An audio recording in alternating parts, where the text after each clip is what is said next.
हम और आप दिगंबर जैनाचार्य विरचित जैन व्याकरण का अध्ययन कर रहे हैं। कातंत्र रूपमाला उत्तरार्ध प्रसंग हमारे बीच में चल रहा है।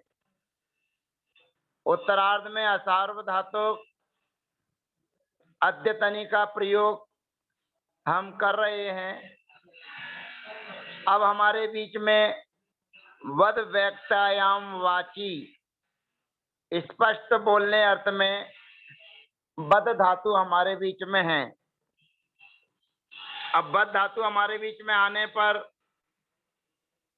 वर्तमान अद्यतनी के प्रथम पुरुष के एक वचन में दी प्रत्यय के आने पर अद्यतनी में मुख्य काम सिजद्यतन्याम और इडागमो सार धातु कस्यादि व्यंजनादे रकारादे, इन दोनों सूत्रों का मुख्य कार्य होता है।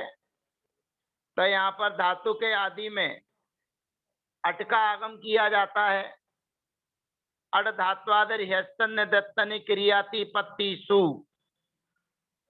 और दी प्रत्यय के निमित्त से सी सिच प्रत्यय किया जाता है। सिच में से सा बचता है और सिच से पूर्व इडागमो सार धातु कस्यादि व्यंजनादे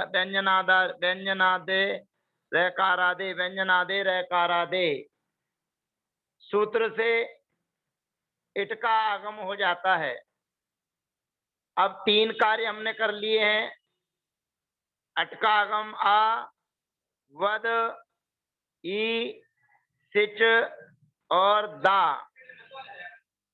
अब यहाँ पर सिचा जो सूत्र हमारे बीच में है वह सिचा कहता है कि दी और सी के आदि में ईट का आगम होता है। ईट, तो यहाँ पर सिच के आदि में ईट आदेश हो जाता है। अस्च दीर्घा सूत्र यहाँ पर इसलिए नहीं लगेगा क्योंकि धातु अनिट नहीं है, सेठ है। तो अस्च दीर्घा अनिट धातुओं की उपदा को दीर्घ करता है और ये बद धातु सेठ है, इट के आगम से सहित है। अतः अगला सूत्र हमारे बीच में उपस्थित होता है, सूत्र नंबर 801। बद ब्रज रलंताराम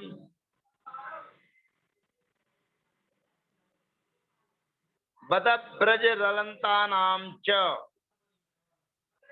बद धातु हो, ब्रज धातु हो, राज इनके अंत में हो ऐसी रलंत धातु हो और लाज इनके अंत में ऐसी लंत धातु हो।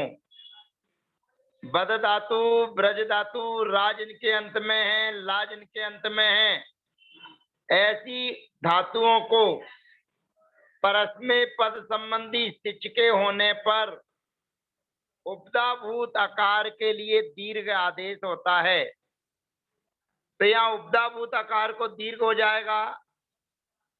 अब हमारी स्थिति है अवाद, ई, सिच, ई और दी दा। अब यहाँ पर इटस चेटी सूत्र कहता है इट के सामने सिच और सिच के सामने ईट के होने पर सिच का लोप होता है और सिच का लोप होने पर प्रयोग हमारा बनेगा अवादीत पदांते दुटाम प्रथमा। पुनः एक बार समझिए अवादीत कैसे बना। बद धातु से दी प्रत्यय लेकर आए हैं, दी में से ई का अनुबंध लोप कर दिया। सबसे पहला काम सिजद्यतन्याम सूत्र से सिच प्रत्यय किया, फिर इडागमो सार धातु कस्यादि व्यंजनादे रकारादे सूत्र से इट का आगम और उसके बाद में बद ब्रज रलंता नाम च सूत्र से उपदा के लिए दीर्घादेश। धातु के आदि में अट धात्वादर स्तन्य दत्तनि क्रियाति पत्ति सु, सूत्र से धातु के आदि में अटका आगम इतस चेटी, इतस चेटी सूत्र से सिच का लोप, समाना सवर्णे दीर्घी भवती परश्च लोपम सूत्र से दीर्घ आदेश, और पदांते दुटाम प्रथमा सूत्र लगाएंगे तो बनेगा अवादीत। अब द्विवचन में ताम प्रत्यय लेकर आएंगे ताम। अब हमको पूर्व की तरह ईट के आगम को छोड़कर पूरे कार्य करना है। जैसे सिजत्य तन्याम से सिच करना है, इडागमो सार धातु कस्यादि व्यंजनादे रहकारादे सूत्र से इट का आगम करना है। धातु के आदि में अट धात्वादि हेस्तन्य दत्तनि क्रियाति पत्ति सूत्र से अट का आगम। अब यहाँ पर बदप ब्रज रलंता नाम च सूत्र से उपदाभूत आकार को दीर्घ,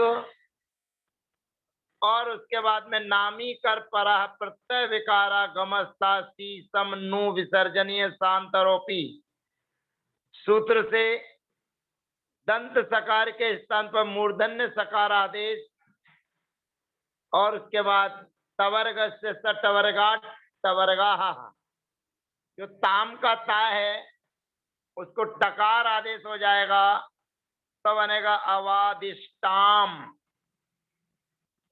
अब अन विभक्ति आएगी। अन प्रत्यय के आने पर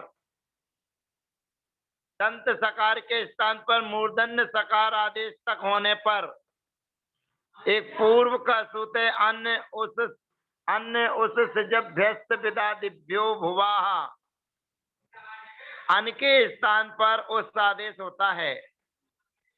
तो यही वह अन है जिसके स्थान पर उस आदेश किया जाना है। उस आदेश होने पर वो सा में जुड़ जाएगा और सा के स्थान पर रस अकारी और विसृष्टा तो बनेगा अवादिसु। मध्यम पुरुष के एक वचन में सी प्रत्यय के आने पर अवादीत की तरह काम करना है, सिच प्रत्यय करना है, इट का आगम करना है, धातु के आदि में अट का आगम करना है, बदप ब्रज रलंता नाम जैसे उपदा को दीर्घ करना है, और इतस चेटी सूत्र से सिच का लोप करना है, समाना सवर्णे दीर्घी भवती से दीर्घ करना है, पदांते दुटाम प्रथमा सूत्र यहाँ पर रेप शोर विसर्जनिया रस अकारी और विसृष्टा से विसर्ग आदेश करके बनेगा अवादी। अब तम प्रत्यय आएगा तो अवादिष्टाम की तरह अवादिष्टम, फिर ता में भी यही बनेगा अवादिष्ट। फिर अम प्रत्यय के आने पर दंत सकार को मूर्धन्य सकार तक आदेश करने पर अवादिसम,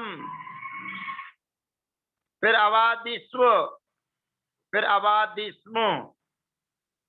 इस प्रकार से इस बद धातु में पच धातु की तरह ही पूरा कार्य होता है, परंतु पच धातु में इट का निषेध हो जाता है, और पच धातु में अस्य दीर्घा से दीर्घ होता है, परंतु इसमें बदप ब्रज रलंता नाम च सूत्र से उपदा को दीर्घ आदेश होता है। ऐसा जानना चाहिए। तो बद धातु के प्रयोग हमारे पूरे हो जाते हैं। और उसके बाद में हमारे बीच में अगली धातु आती है ध्वज,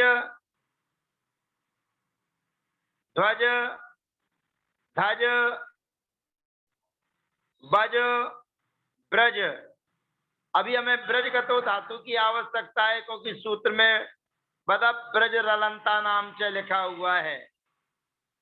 ये ब्रज धातु का प्रयोग यहाँ पर प्रा उपसर्ग पूर्वक कर रहे हैं, और प्रा उपसर्ग पूर्वक करते हुए यहाँ पर प्राजीत ये जो प्रयोग दिखाया गया है अपन प्रा उपसर्ग को बाद में जोड़ लेंगे, सर्वप्रथम कार्य करेंगे। ब्रज धातु सिजद्य तन्याम, सूत्र से सिच विकरण, इडागमो सार धातु कस्यादि व्यंजनादे रेकार व्यंजनादे रेकारादे, सूत्र से इट का आगम और बदब ब्रज रलंता नाम च, सूत्र से अस्त की उपदा को दीर्घ और धातु के आदि में अड धात्वादि यस्तन्य दत्तनि क्रियाति पत्ति सु, सूत्र से अटकागम और इटस चेटी, ये सूत्र जो सामने बैठा हुआ है इटस चेटी, इस सूत्र से सिच का लोप हो जाएगा और समाना सवर्णे दीर्घी भवती परस्य लोपम और पदांते दुटाम प्रथमा लगाएंगे तो बनेगा अब्राजीत, और प्रा उपसर्ग इसमें पूर्व में लगा हुआ तो पुनः समाना सवर्णे दीर्घी भवती परस्य लोपम, तो प्राव्राजीत, प्राव्राजिष्टाम, प्राव्राजिषु, अन्य उत्सजब व्यस्त विदादिभ्यो भुवाहा, फिर प्राव्राजी रसकारी और विसृष्ट, प्राव्राजिष्टम,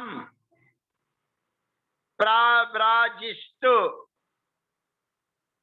प्राव्राजिसम, प्राव्राजिस्व, प्राव्राजिस्म, इस प्रकार से ये प्रयोग सिद्ध हो जाते हैं। अब सूत्र में कहा था बदब ब्रज रलंता नाम, अब राज इनके अंत में है तो धातु आती है बर ईप्सायाम, जो बरमाला डलती है वही ये बर है, इसी बर धातु से बरमाला, बर माने ईप्सा, चाहना, इच्छा करना, अभिलाषा करना, जो कन्या किसी के गले में माला डालती है उसकी कुछ इच्छा होती है, तो इसी धातु से बर माने श्रेष्ठ बनता है, तो यही वर है। तो वर में पूरे के पूरे काम बदब ब्रज रलंता नाम जैसे अटका आगम होगा, सिच प्रत्यय होगा, धातु के लिए इट का आगम हो गया और दीर्घ ई का आगम हो जाएगा डी और सी के होने पर, और धातु के आदि में अट धात्वादि दत्तनि क्रिया पत्ती से अटका आगम और इटस चेटी सूत्र से सिच का लोप, समाना सवर्णे दीर्घी भवती से दीर्घ आदेश तो बनेगा अवारीत। अब पूरे के पूरे प्रयोग बद धातु की तरह में बनाना।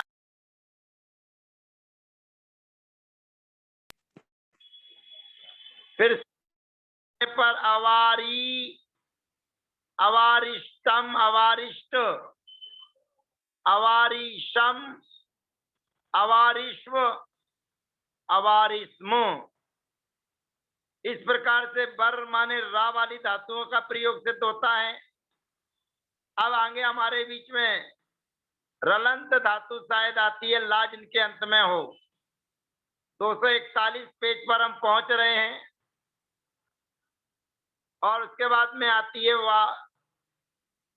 चर गति भक्षणयो, ये चर धातु भी रा अंत वाली धातु है, तो इसके प्रयोग भी उसी की तरह अचारित, अचारिष्टाम, अचारिषु, अचारी, अचारिष्टम, अचारिष्ट, अचारिसम, अचारिस्व, अचारिस्म।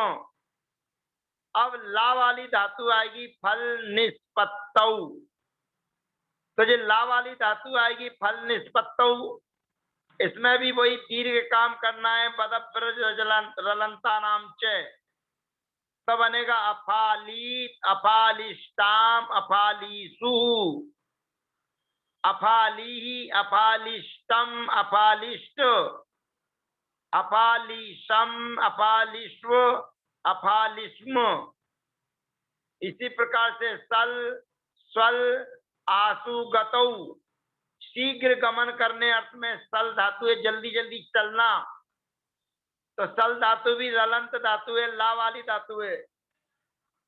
असालीत, असालिष्टाम, असालीसु, असाली, असालिष्टम, असालिष्ट, असालिसम, असालिस्व और असालिस्मो, ये प्रयोग हमारे सिद्ध होते हैं।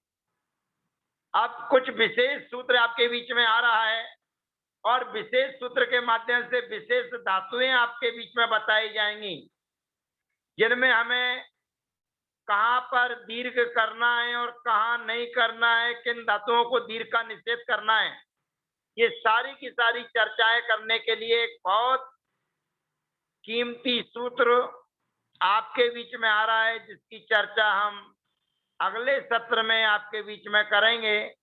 तो आज हमने बद धातु, ब्रज धातु, फल धातु, वर धातु, यानी कि बद, ब्रज और रा अंत वाली और ला अंत वाली, क्योंकि इन चार धातुओं के अंतर्गत बद ब्रज रलंता नाम च सूत्र से उपदा को दीर्घ होता है, बाकी सभी काम होते हैं।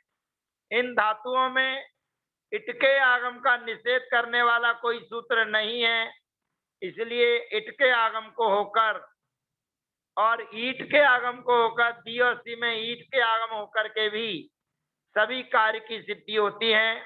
इस प्रकार से जितनी भी ला और रा अंत वाली धातु हों, उनको बदब ब्रज रलंता नाम च सूत्र से हमको दीर्घ आदेश करके पूरे अद्यतनी के प्रयोग सिद्ध करना चाहिए। अब अगला जो सूत्र हमारे बीच में आ रहा है, उस सूत्र की एक एक टीका के व्याख्या को समझते हुए अगले सत्र में हम आपके बीच में आएंगे। तब तक के लिए जय जिनेन्द्र, वंदना, सबका यथायोग अभिवादन।